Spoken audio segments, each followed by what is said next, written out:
They had to do it. They had to drop a Dataslate moments before I left for a convention and a tournament.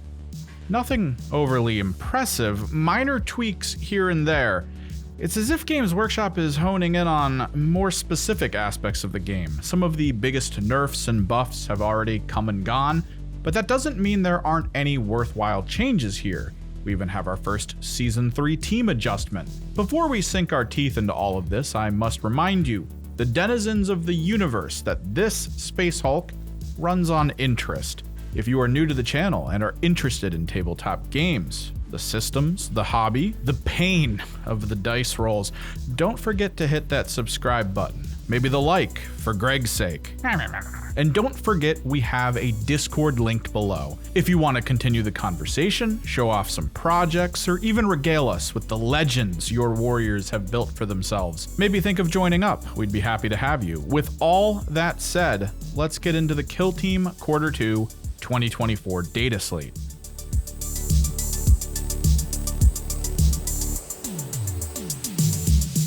I've already given this write-up a once-over, and I feel this may be a quick jaunt of a video. Starting at the top, we have no changes to core rules. The feeling around the Vox is that G-Dubs is hunkering down for a release of Kill Team 3.0. Fingers crossed that it represents nothing more than an ironing out of the gray rules we still have. Please, I beg you.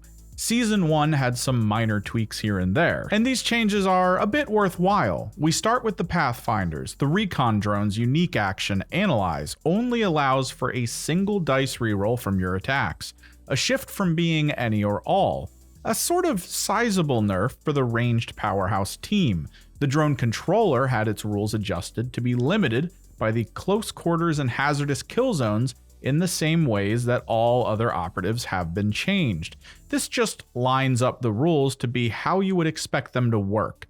More of a clarification than anything else. The recon sweep ploy is now also limited to Turning Point 2 and beyond. An early game limit to mobility for these anime connoisseurs. The Pathfinders have seen many changes over the years, and these adjustments would infer that the team is still fairly strong. Hopefully these changes won't limit their potential too much.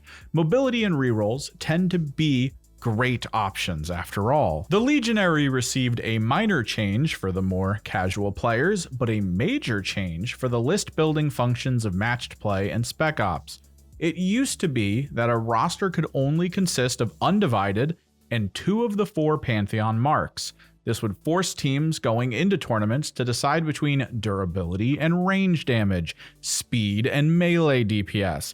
Now you can prepare a list that has it all, so long as the on-field team still adheres to the rules of the old ones. No sneezing in Tzeentch's presence, no drugs mixed in with the cornflakes.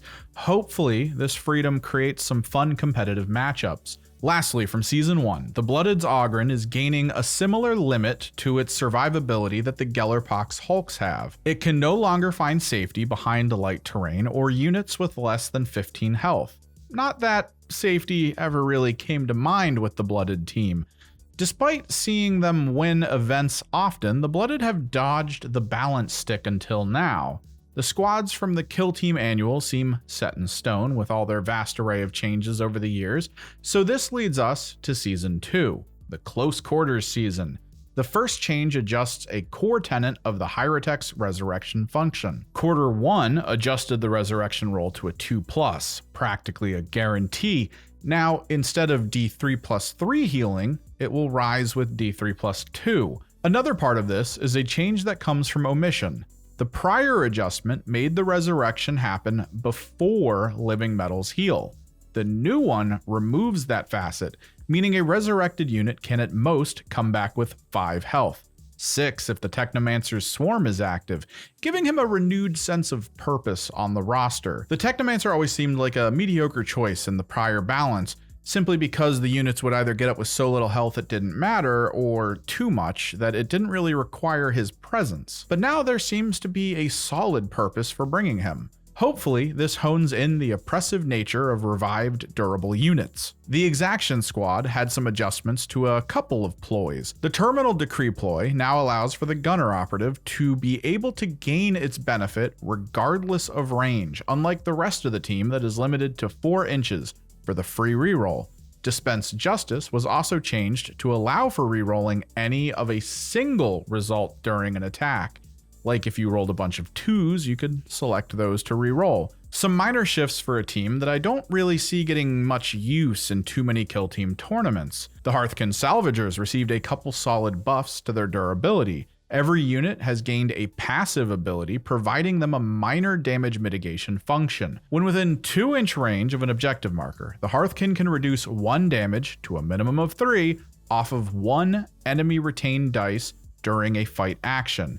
It gives these ranged focused space dwarves a bit more scrappiness in close quarters. Their leader as well has received a force field, providing it with a once a game damage negation of 4 or more total damage.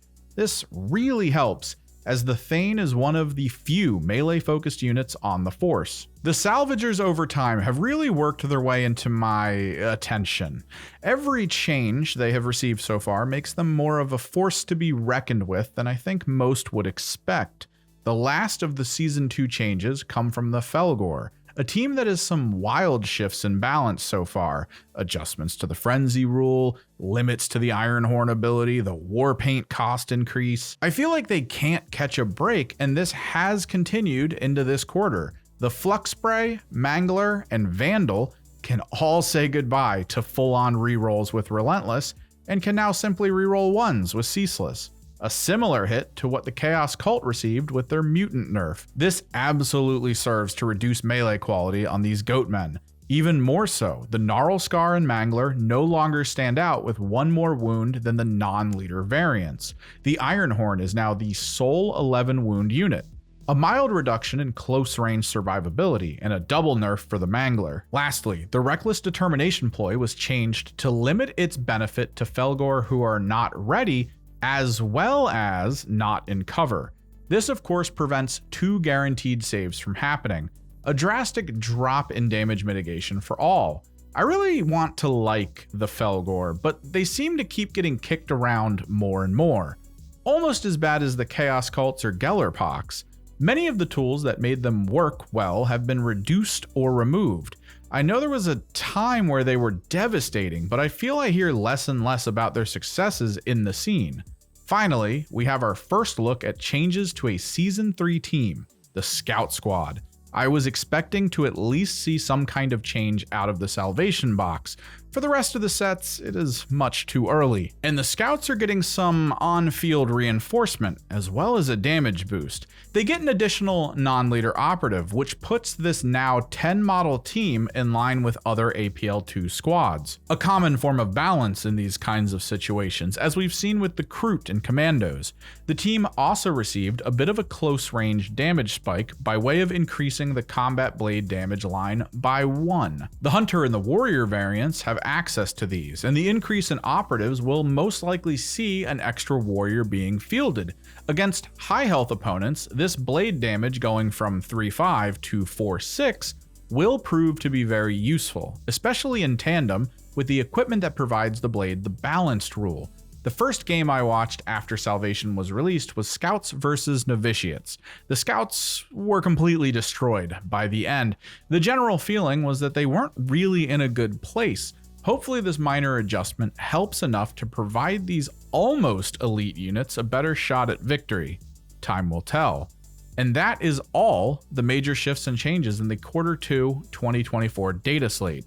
All very minor. Some of these changes seem to serve as a way to slightly reduce some issues by sort of setting a baseline for abilities and functions that rules will try and orbit to keep things from getting too far out of hand. The last thing we want is truly oppressive rules dominating the kill zone. For me, this does really feel like a preemptive ironing out of oddities from past seasons, and I hope this is a signal for a positive shift in Kill Team from 2.0 to 3.0, that being just a refinement to the rules we already have access to and a continuation of the game as it exists now. no hard reset. I do feel like Games Workshop stumbled into some gold with this format. Just need to get in there and tweak out the jank. Thanks for watching. Are any of these changes something that shocked you, or maybe some have pushed you to wanting to try a new team out? Let us know in the comments below. Remember, if you want to continue the conversation, we have a community Discord you can join linked in the description as well. A quick one today, but the Dataslate wasn't exactly earth-shattering. So likes for the like god and subscribes for the subscribe throne. I am Kimerex, and I'll see you for the next one.